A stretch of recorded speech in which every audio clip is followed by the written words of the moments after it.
Eccoci qua cari amici, dunque siamo all'editoriale delle ore 17, anche quasi le 18. Oggi vi voglio parlare di quello che è successo a Cormous dopo il passaggio di consegne tra il presidente Drius e il direttore Soini.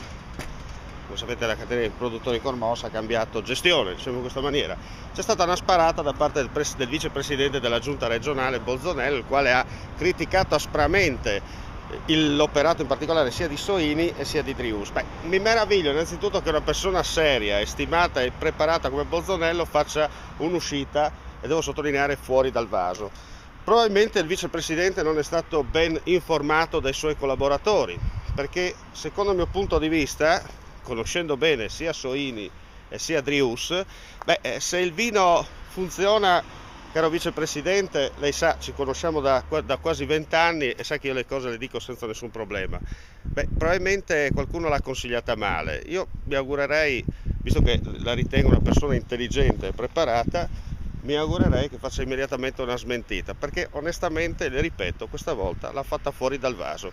Con simpatia, Omar Costantini.